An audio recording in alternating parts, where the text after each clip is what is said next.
Hello hi అండి, ఎలా ఉన్నారు? నేనైతే చాలా బాగున్నానండి. ప్రతిరోజు వెజిటేబుల్ కట్ చేసి కూరలు వండి టైం లేక విసుకొచ్చి ఒక్క రోజైనా సింపుల్గా అయిపోయే కర్రీ ఉందా అని వెతికితే మనకి ఒక్క కర్రీ అయితే దొరికింది. అది 10 నిమిషాల్లోనే అయిపోతుంది. అదేంటో చూసేద్దాం రండి. నేను 4 ఎగ్స్ అయితే తీసుకున్నాను. 4 ఎగ్స్కి 3 ఉల్లిపాయలు అయితే సరిపోతాయి, పెద్ద సైజు. కొంచెం కరివేపాకు కూడా ముక్కల కింద కట్ చేసుకున్నాను. ఇప్పుడు మనము స్టవ్ వెలిగించుకొని చక్కగా ప్యాన్ పెట్టుకొని ఒక పెద్ద స్పూన్తో 3 స్పూన్లు ఆయిల్ వేసుకుంటే మనకి కర్రీ అనేది చాలా టేస్ట్గా ఉంటుంది. చక్కగా 4-5 తినొచ్చు అనమాట. ఇది మా ఆంధ్ర స్టైలు. గుడ్డు ఉక్కురు అంటారు, ఉక్కురు వేస్తారంటారు. కానీ ఇక్కడ వాళ్ళు కానీ ఎక్కడ వాళ్ళైనా కానీ వాళ్ళ స్టైల్స్లోనే ఒక్కొక్కరు ఒక్కొక్కలాగా చెప్తారనమాట. కొంతమంది గుడ్డు పొరట అంటారు, కొంతమంది ఏవేవో పిలుస్తుంటారు. కానీ మా ఆంధ్ర స్టైలు ఉక్కురు అంటాం అన్నమాట. కోడిగుడ్డు ఉక్కురి అంటాము, అది ఆంధ్ర స్టైలు. ఇది ఎప్పుడైనా మేము రసం పెట్టుకొని రసంకి సైడ్ డిష్లా తీసుకుంటాం అనమాట, రసంలోకి అప్పుడు చేస్తాము. ఇది ఆంధ్ర స్టైలు వంట. సో ఈరోజు మీకైతే నేను ఇలా సింపుల్గా అయిపోతుంది 10 నిమిషాల్లోనే.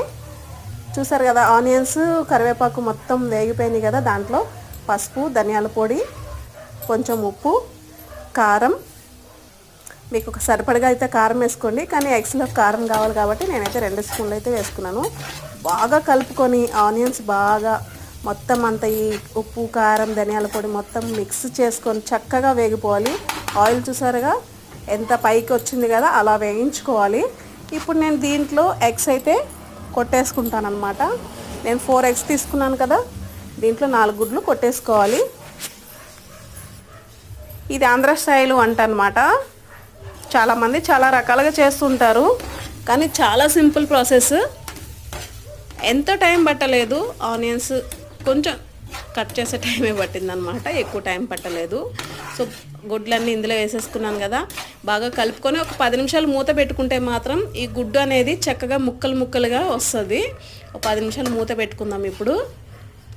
సో మీ విలేజ్లో కానీ మీ ఊర్లో కానీ ఏమని పిలుస్తారు, దీన్ని ఏమంటారు కామెంట్ చేయండి. మేమైతే కోడిగుడ్డు ఉక్కురి అంటాము. సో ఒక పూట గడిచిపోతుంది, మాకు రసం పెట్టుకొని రసంలోకి ఇలా అయితే చేసుకుంటాం అన్నమాట. ఇది చాలా ఫేవరెట్ ఆంధ్రాలోని. సో చూసారు కదా, ముక్కలుగా అయింది కదా. సో ఇంతేనండి ప్రాసెస్. మీకు నచ్చితే కనుక కొంచెం కొత్తిమీర పైనుంచి చక్కగా వేసుకోండి. సో ఇంతేనండి, 10 నిమిషాల్లోనే అయిపోయింది. సో మీరేమంటారు కామెంట్ చేయండి. సో వీడియో నచ్చినట్లయితే లైక్ చేయండి, షేర్ చేయండి, సబ్స్క్రైబ్ చేసుకోండి. థ్యాంక్ యూ సో మచ్ అందరికీ.